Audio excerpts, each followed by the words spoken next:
अनामिका की सादगी और पहली मुलाकात। अनामिका एक सीधी सादी शालीन सी लड़की थी। भोपाल के एक मध्यम वर्गीय परिवार से ताल्लुक रखती थी। सादगी जैसे उसके चेहरे पर उतर आई थी, बिना मेकअप के भी वो किसी को भी खामोशी से दीवाना बना सकती थी। वो किताबों में चुपचाप खिड़की के पास बैठकर सपनों में खो जाना पसंद करती थी। उसकी दो सहेलियां पूजा और निकिता ने उसे बहुत जिद करके गोवा ट्रिप पर राजी किया। यार अना, जिंदगी भर घर की चार दीवारों में ही घुटती रहेगी क्या? पूजा ने कहा था। कम से कम एक बार खुद को आजादी से जीने दे, निकिता ने मुस्कुराते हुए जोड़ा। गोवा का नीला समंदर, सुनहरी रेत और लहरों की आवाज, सब कुछ अनामिका के लिए नया था। वहाँ की भीड़, म्यूजिक, तेज हवाओं में उड़ते बाल, एक नई दुनिया थी उसके लिए। वहीं पहली बार उसकी मुलाकात हुई राज से। राज ऊंची कार में घूमता, महंगे शेड्स लगाता, लड़कियों के झुंड में रहने वाला, पर एक आकर्षक मुस्कान वाला लड़का। वो पहली बार उसे बीच पर अकेले बैठे किताब पढ़ते देख ठहर गया था। इतनी भीड़ में अकेले डर नहीं लगता? राज ने मुस्कुराकर पूछा। अनामिका ने सिर उठाया, उसकी आंखें शरारत से भरी मुस्कान में खो गईं। डरना किस बात का? लहरों से दोस्ती है मेरी, उसने हल्की मुस्कान में जवाब दिया। राज हंस पड़ा। वाह, पहली बार कोई लड़की मिली जो लाइनों से नहीं, लहरों से दिल लगाती है। दोस्ती और धीरे धीरे कुछ ज्यादा। अगले कुछ दिनों में वो दोनों अक्सर साथ नजर आने लगे। राज, जो हमेशा मस्ती और शरारत के लिए जाना जाता था, अनामिका के साथ शांत रहने लगा। समंदर किनारे बैठकर दोपहरें बिताना, देर रात को टेरेस पर बैठकर चांद की बातें करना। राज, तुम्हें कभी लगता है कि ये सब सपने जैसा है? अनामिका ने एक रात पूछा। हाँ, और मैं नहीं चाहता कि ये सपना कभी टूटे, राज ने अनजाने में कह दिया। अनामिका चुप रही। उसकी आंखें कुछ कहना चाहती थीं, लेकिन शब्द नहीं थे। ट्रेन छूटी, दिल जुड़ गए। गोवा की वो आखिरी सुबह थी। सूरज हल्के हल्के बादलों में छुपा खेल रहा था। अनामिका और राज बाकी सबसे दूर एक पुरानी सी चाय की दुकान के बाहर बैठे थे। आज वापस जाना है ना? अनामिका ने धीमे से कहा। हाँ, मगर दिल नहीं कर रहा, राज उसकी ओर देखते हुए बोला। मुझे भी। अनामिका का गला भर आया था, मगर वो मुस्कुरा दी। राज कुछ कहने ही वाला था कि तभी निकिता दौड़ती हुई आई। अरे, तुम दोनों यहीं हो, ट्रेन छूटने वाली है। वे तीनों दौड़ पड़े और जब तक प्लेटफॉर्म पहुंचे, ट्रेन सीटी देकर निकल चुकी थी। राज, अनामिका ने तेज सांसों के बीच कहा, हमारी ट्रेन चली गई। राज एक पल को चुप रहा, फिर मुस्कुराकर बोला, शायद ये वक्त हमें और देना चाहता है।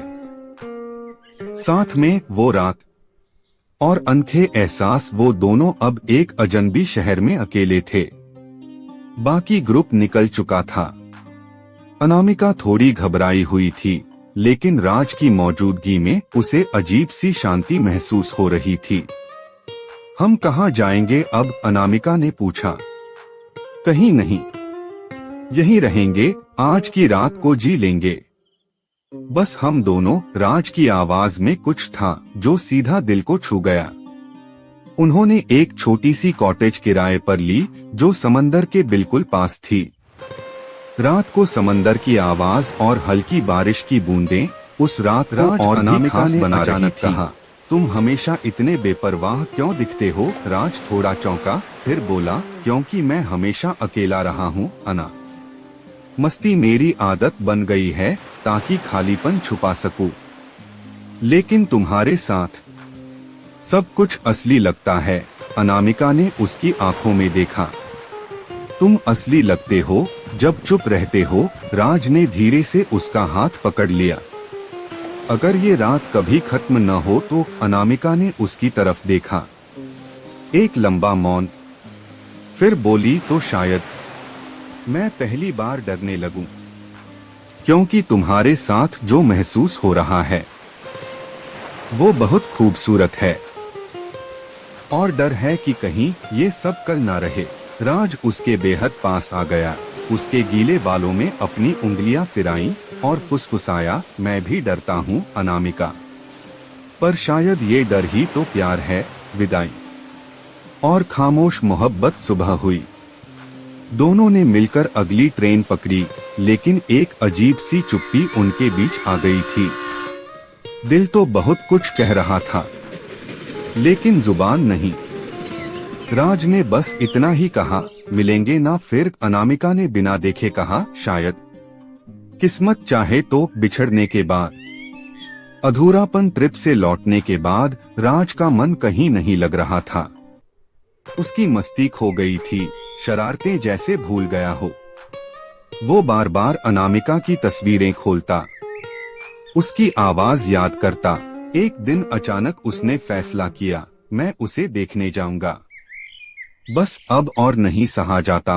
जब वो भोपाल पहुंचा तो पूजा से पता चला कि अना गांव चली गई है, हमेशा के लिए। शायद उसकी शादी हो रही है। राज को जैसे किसी ने सीने पर चोट मारी हो। शादी, गांव की गलियां और अनामिका की चुप्पी। राज सीधे गांव पहुंचा। वहां की गलियां शांत थीं, मिट्टी में उसका शहर वाला लुक जैसे गुम हो गया था। अंत में वो अनामिका के घर के बाहर पहुंचा। वो आंगन में बैठी थी, उसी सादगी में, हरे रंग के सूट में, हाथों में मेहंदी लगाए। उसने जैसे ही राज को देखा, उसकी सांसें थम गईं। तुम? उसके होंठ कांपे। हाँ, मैं। तुमने कुछ बताया ही नहीं। राज की आवाज में शिकायत थी। क्या बताती राज? कि एक रात ने मेरी दुनिया बदल दी थी, या फिर कि मैं अब भी हर रात वही समंदर सुनती हूँ जिसमें तुम्हारी आवाज होती है। राज नजदीक आया। तो क्यों जा रही हो? अनामिका ने अपनी भीगी आंखें उठाईं, क्योंकि तुमने भी तो कुछ नहीं कहा। राज कुछ पल उसे देखता रहा, फिर धीरे से बोला, तो अब कह रहा हूँ, मुझे तुमसे प्यार है अना। पूरी जिंदगी तुम्हारे साथ उस एक रात जैसा जीना चाहता हूँ। अनामिका फूट पड़ी, मैं भी तुमसे प्यार करती हूँ। राज। गांव की दोपहर और धड़कते दिल। राज और अनामिका आमने सामने खड़े थे। हवा में मिट्टी की सौंधी खुशबू थी और दिलों में अनकही बातों का तूफान। राज धीरे धीरे उसके करीब आया। क्या तुम जानती हो अना, उस रात जब हमने ट्रेन मिस की थी, मैं उस पल को मिस नहीं करना चाहता था। अनामिका की पलकों पर आंसू टिक गए। और मैं उस रात की सुबह से डरती रही, क्योंकि मुझे पता था कि वो सुबह मुझे तुमसे छीन लेगी। राज ने उसके पास बैठते हुए कहा, मैंने अपने आप से झूठ बोला कि ये बस एक ट्रिप था, पर दिल तो गोवा के उस समुद्र किनारे छोड़ आया था, तुम्हारे साथ। अनामिका की उलझन पर राज। अनामिका ने धीमे से कहा, अब बहुत देर हो चुकी है। पापा ने मेरी शादी तय कर दी है। लड़का अच्छा है, परिवार भी। राज उसकी बात काटते हुए बोला, और तुम्हारा दिल, क्या वो भी राजी है? अनामिका चुप रही। उसकी आंखें राज की तरफ देखती रहीं। दिल? वो तो बस तुम्हारा नाम दोहराता है हर धड़कन में। तो चलो अना। राज खड़ा हो गया। कहीं दूर चलते हैं, जहां कोई रिश्तों की जंजीर न हो, बस मैं और तुम, और वो अधूरी कहानी जिसे पूरा होना है। अनामिका ने उसकी तरफ देखा। उसकी आंखों में चमक थी, डर भी था, और एक भरोसा भी। एक फैसला जो प्यार की तरफ ले गया। राज, अगर मैं चल पड़ी तो लौट नहीं पाऊंगी, तो मैं भी पीछे मुड़कर नहीं देखूंगा। अगले कुछ पल जैसे वक्त थम गया था। बस एक बार पूछो राज, अनामिका फुसफुसाई। राज ने उसका चेहरा अपने हाथों में लिया। क्या तुम मेरे साथ चलोगी अनामिका? एक नई शुरुआत के लिए, उस रात के वादे के लिए। और उस प्यार के लिए जिसे हम दोनों ने अपनी खामोशियों में छुपा रखा था। अनामिका की आंखों से एक आंसू लुढ़का, मगर उसके होंठ मुस्कुरा उठे।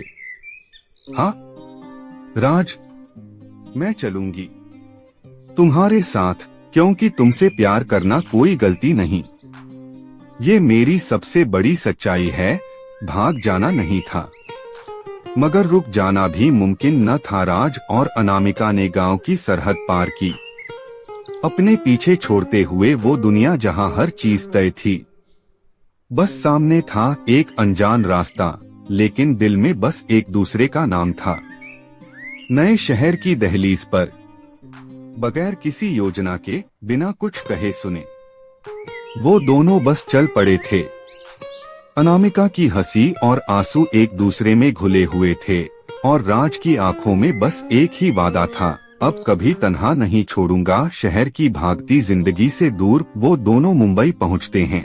अनजान शहर, अनजाने लोग, पर दो दिल एक दूसरे के लिए पूरी कायनात बन चुके थे। यहाँ से शुरू करेंगे अना, एक नई कहानी। जो कोई अधूरी ट्रेन न छीन पाए हमसे, राज ने उसकी हथेली थामते हुए कहा। अनामिका उसके कंधे पर सिर रखकर बस मुस्कुरा दी। तुम्हारे साथ तो भीड़ में भी तन्हाई अपनी लगती है, और तन्हाई में भी भीड़ का सुकून मिलता है। एक छोटी सी जिंदगी, बड़ी सी मोहब्बत। राज ने एक छोटा सा अपार्टमेंट लिया, समंदर से जरा सा दूर, पर उस पुराने गोवा वाली रात की खुशबू उसमें घुली रहती थी। अनामिका ने घर को सजाया, चाय की केतली, खिड़की के पास किताबों की जगह, और राज के लिए हर सुबह की गर्मागर्म कॉफी। क्या तुम हमेशा ऐसे ही मुस्कुराती रहोगी मेरे लिए? राज पूछता। जब तक तुम हर शाम मेरी आंखों में चांद ढूंढते रहोगे, अनामिका हौले से जवाब देती। राज अब पहले जैसा नहीं रहा था। वो मस्तीखोर लड़का अब अनामिका के लिए सुबह जल्दी उठता, काम ढूंढता, और उसके हर सपने को अपनी हकीकत में बदलने की कोशिश करता। प्यार ने उसे जिम्मेदार बना दिया था, और ये बदलाव उसे खुद से भी ज्यादा अच्छा लगने लगा था। कभी हंसी, कभी आंसू, पर साथ हमेशा एक शाम, जब समंदर की लहरें फिर से उनकी बालकनी तक सुनाई दे रही थीं। अनामिका खामोश बैठी थी। क्या हुआ अना? राज ने उसका चेहरा थामा। डर लग रहा है, कोई हमें फिर से ना छीन ले। छीन ले? कौन? वो दुनिया, वो रिश्ते जो हमारे नाम से पहले ही किसी और को जोड़ना चाहते हैं। उसकी आवाज भीगी हुई थी। राज ने उसे अपने सीने से लगा लिया। जब तक मेरी सांस चलेगी, कोई तुझसे तेरा नाम नहीं छीन सकता।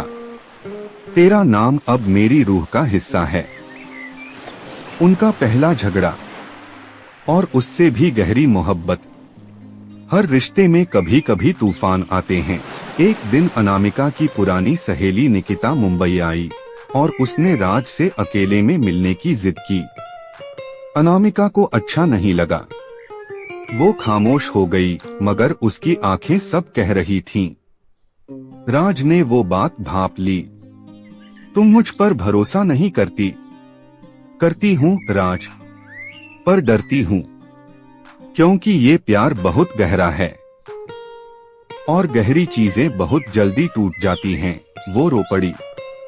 राज ने उसका चेहरा दोनों हाथों से थाम लिया।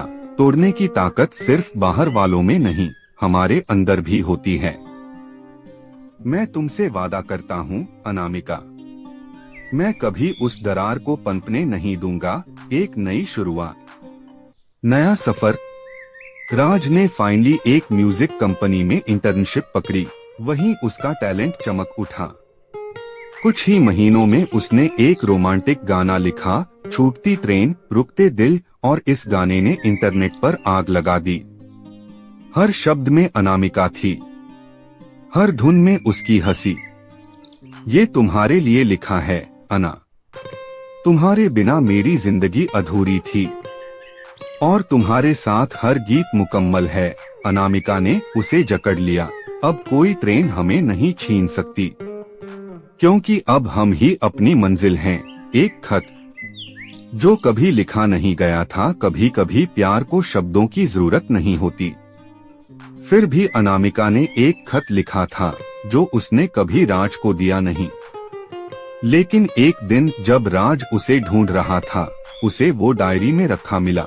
राज, जब हमारी ट्रेन छूटी थी तब मैंने जाना कि कुछ छूट जाना मिलने की शुरुआत भी हो सकता है। तुम मेरी जिंदगी के वो अधूरे गीत थे जो आज पूरा सुर बन चुके हैं। अगर कभी मैं तुमसे दूर हो जाऊं तो जान लेना, मैंने जाने से पहले हर धड़कन में तुम्हारा नाम लिखा है। तुम्हारी हमेशा की अना। राज की आंखें भीग गईं। वो उसी पल अनामिका के पास पहुंचा। अब अगर तुमने कभी मुझसे छुपाया कुछ, तो मैं भी एक पूरा गाना तुम पर चिल्लाकर गाऊंगा। गाना? अनामिका हंस पड़ी। हाँ, और उसका टाइटल होगा मेरे रूह की रानी, सिर्फ तू। अंत जो एक नई शुरुआत बना, समंदर फिर से गवाह बना। उस शाम राज और अनामिका उसी गोवा के बीच पर खड़े थे जहां कहानी शुरू हुई थी।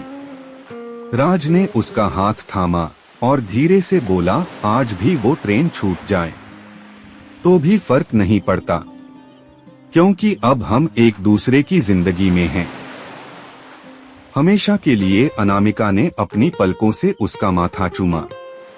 अब कोई दूरी नहीं, कोई फासला नहीं, अब सिर्फ तुम और मैं। एक अधूरी कहानी जो पूरी हो चुकी है।